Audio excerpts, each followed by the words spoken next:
ఉంటుంది. దాదాపుగా 90 చోట్ల ఎన్నికలు జరిగితే ఈ నర్సీపట్నం నియోజకవర్గంలో 62 చోట్ల మన వైఎస్ఆర్ కాంగ్రెస్ పార్టీనే గెలవడం జరిగింది.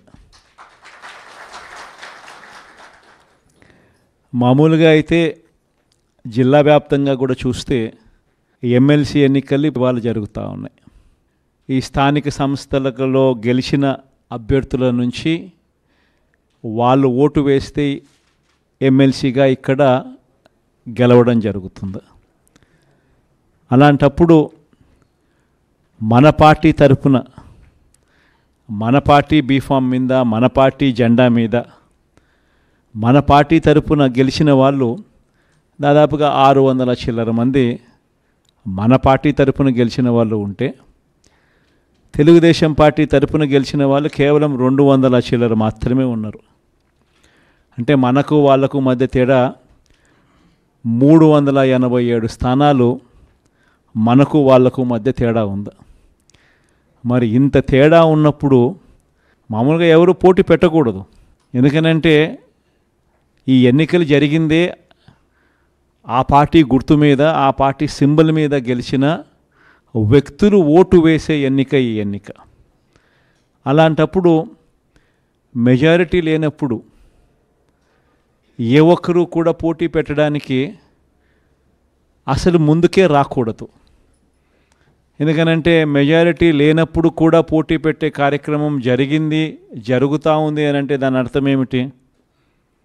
అటువైపున వాళ్ళను కొనుగోలు చేసే కార్యక్రమంలో ముఖ్యమంత్రులుగా ఉన్న వ్యక్తులు గ్రీన్ సిగ్నల్ ఇస్తూ ఉన్నట్టు. నిజంగా ముఖ్యమంత్రిగా ఉన్న వ్యక్తి డెమోక్రసీని కాపాడాలి. నిజంగా ముఖ్యమంత్రిగా ఉన్న వ్యక్తి ఎక్కడైనా కూడా ధర్మం, న్యాయం అనే పదాలకు అర్థం తెలిసి ఉండాలి. ముఖ్యమంత్రిగా ఉన్న వ్యక్తి అడుగులు వేసేటప్పుడు సమాజం మనల్ని చూస్తూ ఉంది, మనం ఏం చేస్తూ ఉన్నాము, మనం చేసేది న్యాయము ధర్మంగా ఉందా లేదా అన్నది ఆలోచన చేసి అడుగులు వేయాలి. కానీ అన్ఫార్చునేట్గా చంద్రబాబు నాయుడు అనే ఒక దుర్మార్గుడితో యుద్ధం చేస్తూ ఉన్నాం. ఈ మనిషికి న్యాయం లేదు, ఈ మనిషికి ధర్మం లేదు. ఈ మనిషి తన స్వార్థం కోసం ఏమైనా చెబుతాడు, తన స్వార్థం కోసం ఏమైనా చేస్తాడు. అలాంటి వ్యక్తితో మనం యుద్ధం చేస్తూ ఉన్నాం. ఈరోజు జరగబోయే ఎన్నిక కూడా ఇంచుమించు అలాంటి ఎన్నికే జరగబోతూ ఉంది. ఈరోజు ఆశ్చర్యకరమైన విషయం ఏమిటంటే, రాష్ట్రంలో కూడా ఎన్నికలు జరిగినప్పుడు కూడా ఇదే మాదిరిగానే ప్రజలను మోసం చేసి తాను ముఖ్యమంత్రి అయ్యాడు. ఇదే మాదిరిగా ఎన్నికలప్పుడు నాకు కూడా చెప్పారు. ఆయన సూపర్ 6 అంటా ఉన్నాడు, ఆయన రైతులకు 20,000 అంటా అన్నాడు, మనం కూడా 25,000 చెప్తే బాయే కదా. ఆయన నీకు 15,000, నీకు 15,000, నీకు 15,000, నీకు 15,000 అని చెప్తా ఉన్నాడు.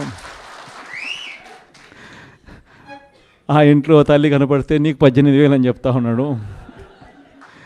ఆ ఇంట్లో ముస్లాం ఎవరైనా బయటకు వస్తే నీకు 4,000 నెలకు 48,000 నీకు అని చెప్తా ఉన్నాడు.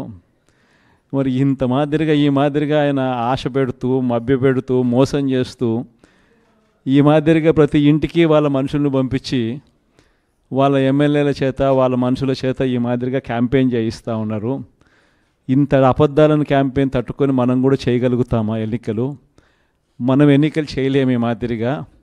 మీరు కూడా కాస్త కూస్తూ ఆ మాదిరిగా చెప్పే కార్యక్రమం మీరు కూడా ముందుకు రావాలి అని చెప్పి కూడా నా మీద కూడా చాలా ఒత్తిడి తీసుకొచ్చారు. మన వాళ్ళే, దగ్గర వాళ్ళే, నా కోసమే, మన పార్టీ కోసమే అనే భావనతోనే వాళ్ళంతా కూడా నాకు సలహాలు ఇచ్చారు. కానీ నేను ఒకటే చెప్పిన, మనం అబద్ధాలు చెప్పి ఆ కిరీటం మనం నెత్తిన పెట్టుకుంటే మాత్రం మనకేం సాటిస్ఫాక్షన్ ఉంటుంది?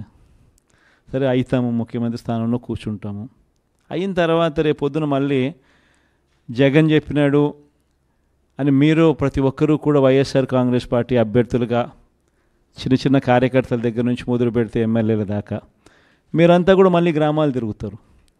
తిరిగినప్పుడు మీ పార్టీ చెప్పింది, మీ జగన్ చెప్పినాడు ఇవన్నీ చేయాలి, ఇవన్నీ చేస్తాను అని చెప్పి, మరి అవన్నీ చేశాడా, అబద్ధాలు చెప్పి మోసం చేశాడు కదా అని చెప్పి మాట మీలో ఏ ఒక్కరూ అనిపించుకోకూడదు అని కాలర్ ఎగిరేసి మా పార్టీలో ఉన్న ఏ కార్యకర్త అయినా కూడా, మా పార్టీలో ఉన్న ఏ నాయకుడైనా కూడా ఒక మాట